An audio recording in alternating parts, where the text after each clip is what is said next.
अस्सलाम वालेकुम जनाब, की हाल है सजनों प्यारो, ठीक हो?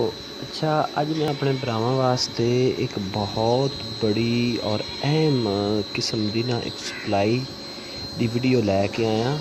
अच्छा, ये सब तो पहली गल तो है कि INVT दे अगे लगदी है, ठीक है ना जी। और इंतहाई सस्ते रेट ते तुसीं वेख के हैरान हो जासो इनदे कमाल। इहदे ते तकरीबन टोटल 3 ਤੋਂ 4 ਘਰਾਂ ਦਾ ਲੋਡ ਚੱਲ ਸਕਦਾ ਹੈ। ਅਗਰ ਤੁਹਾਡੇ ਕੋਲ 10 ਤੋਂ 15 ਦੇ ਵਿੱਚ ਪਲੇਟਾਂ ਨੇ, ਤੁਸੀਂ 3 ਤੋਂ 4 ਘਰ ਇਹਦੇ ਵਿੱਚ ਚਲਾ ਸਕਦੇ ਹੋ ਆਸਾਨੀ ਨਾਲ। ਔਰ ਉਸ ਤੋਂ ਬਾਅਦ ਇਹਦੇ ਇਤਨੇ ਕੁ ਫਾਇਦੇ ਨੇ, ਮੈਂ ਨਾ ਵੀ ਕੋਈ ਹਿਸਾਬ ਅਣਗਿਣਤ। ਤੇ ਇਹ ਹੁਣੀ ਲਾਂਚ ਹੋਈ ਹੈ ਤੇ ਇਹ ਉਕਾੜੇ 'ਚੋਂ ਤਿਆਰ ਹੁੰਦੀ ਹੈ। और इनका सब तो अच्छा ये फ़ायदा है कि ये 220 वोल्ट अगर बना के देंदी है, ठीक है ना जी।